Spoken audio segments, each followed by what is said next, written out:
Goodman's, and he was the man who represented their mob bosses in the casino.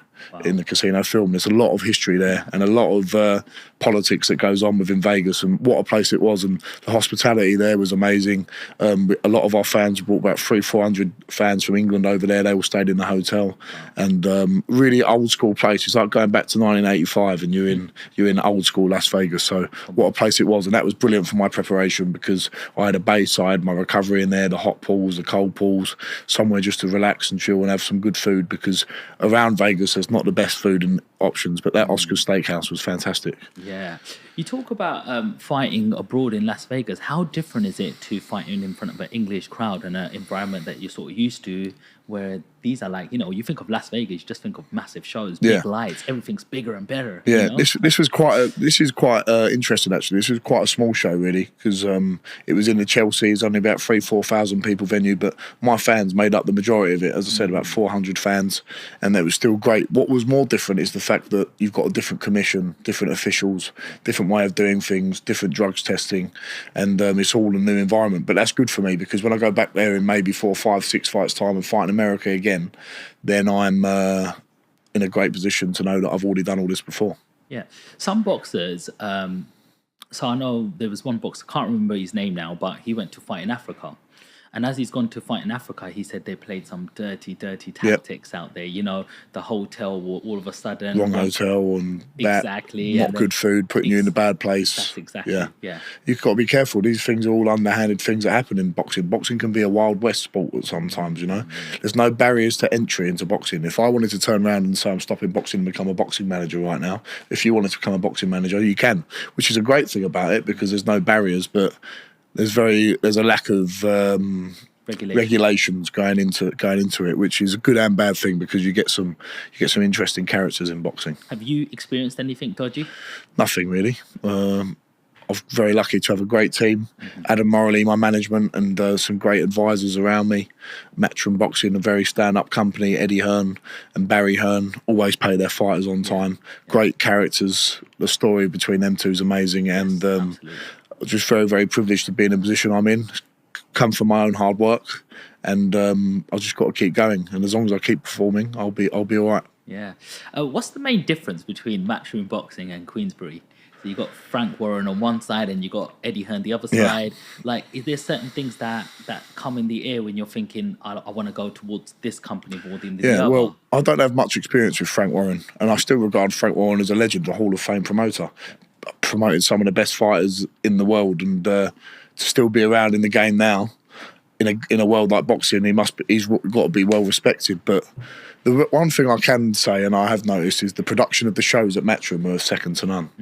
When I go to some Queensberry shows, I do think, wow, Matchroom really do put on a show. Even when I go to Sky shows, Matchroom are the kings at putting on a production, And all I'm going to say on that matter is that they're number one with that. And that's what you want to be a part of as well. Yeah, you want to be a part of good nights and big nights, and delivers the best for the fans. The security are the best. They always make sure there's no trouble. If there is trouble, it's dealt with straight away. Everyone's catered for. And, everything gets sorted, from the ticket lady, Bella Gay, who's her name's Bella. She's a lovely lady, and she gets everything done, deals a lot with my dad doing with the tickets. Alex, who sorts out all the hotels and all the logistics for things, and Darren Fleurs, who does all that with the taxis and making sure everything runs smoothly. You're always looked after at Matchroom, and it's a great company, and they give you the best platform for you to perform. It's brilliant.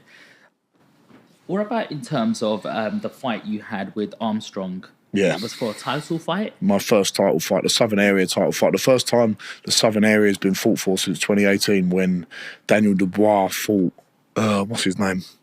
He fought another up-and-coming guy at the time. And so it's good to give some activity to that belt again, It was the belt had been made in its own way, a new style of belt, so it was nice to win that first initial style of belt, And it's a respected title within the boxing circles, because there's some hard fights that have been happening for the Southern Area. So, talk to me about Harry Armstrong. He had a 5-1 record. And it was for the Southern Area Championship. Yeah, the Southern Area Championship. in the boxing world and boxing circles, a very, very well respected belt to win. There's been some great fights down the line. I remember the last person to fight for the Southern Area heavyweight title was Daniel Dubois, who's obviously going on to do massive things. He won that emphatically, and it was a tough fight. It lived up to the bill with Harry Armstrong, very tough man. Obviously knocked him down in the first 10 seconds. Yeah. And from there, he was really tough, and I had to regather myself a little bit, think I've got to box him a bit more, break him up a little bit more, and we eventually knocked him out in the 7th round. Yeah, so what happens, like, when you knock somebody out in the, like, you know, knock somebody down in the first 20 seconds of a fight, he goes down, your confidence is up. Then you go in round 2, bosh. You gave him a good hiding, good beat him, and then all of a sudden he doesn't go down. Like, he perseveres. What does that do to you mentally? You have to regather your thoughts. You have to think, right, I've trained hard enough. I know what I've got to do now. He hasn't gone. You got to, because if I went out for the 3rd round like I did for the first 2, it doesn't matter how fit you are.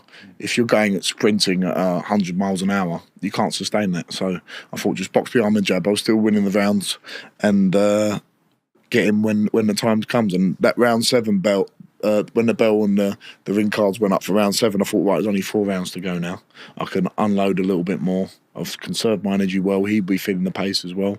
I was trying to draw him onto things, draw him on, and then the right hand over the top came, and it was a great shot, because Harry Armstrong's a tough man. He give a lot of people tough fights. He's had lots and lots of amateur fights. I think he boxed for England at one point, so he was really confident going into that fight because he thought he had more pedigree than me. But we dealt with him and convincingly beat him. What made you go down that route of Southern Area champion? It's old school, it's traditional. And where I've not had the pedigree as an amateur, I only had 10 amateur fights. Not that means too much, I don't think, because you can be a fantastic amateur.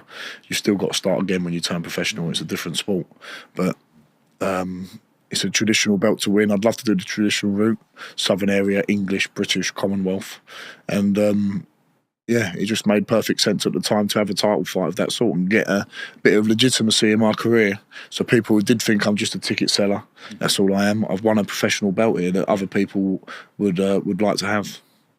How important is confidence in terms of a press conference? So it is all about selling tickets. Let's be honest, it's an arena. It's a show. Boxing is a show, and you want to entertain people. So how much of that show do you bring? Because Tyson Fury is always selling a show out. He can do it single-handedly sometimes. How much of a showman are you? Do you like getting on the mic? Do you like trash talking? Like, what's your style?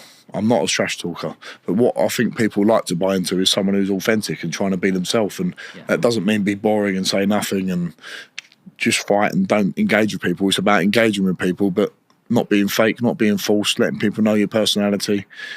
People are interested, obviously, because I'm exciting to watch, but you want to engage people as much as you can. So it's not just a press conferences, it's like doing things at the brewery and getting people who want to come and meet you, going to see them, and giving every fan a t-shirt when they come to a fight. It's all little things like that, making a whole day of it for people. That's what sells as well, and making sure people get good value for their money, because it's a lot in this economic climate for people to spend 60, 100, 250, 500 pounds sometimes for a ticket if they want ringside. So you've got to make sure it's worth it for people the whole day. Absolutely. You've got a nickname, the Romford Bull. Yes. Where did that come from? I was sparring in Vegas, and one of the coaches, I can't remember exactly, he said, "You fight like a bull, man. You fight like a bull. Where are you from?" And I said, "I'm from Romford." He said, "You should be called the Romford Bull." And it just stuck from there. Because I was aggressive, even more so back in the day when I didn't really know what I was doing. I was just going in there and giving it a good go for 3-4 rounds. So I always have that bullish style, and it's a good name, and it's become a sticking point, Mm-hmm. I like it, because you've got Romford in it, and that's Romford. where we're from. Romford in the roots. Okay, so let's talk about Emilio Salas. Yeah. He had a 7-win to 4 losses streak. Yeah. Left hook first round. Yeah, that fight, I could sense he was not going to be much cop when I first went in there, because we was really expecting a tricky southpaw. We thought, let's get a southpaw under the belt, because we haven't fought one.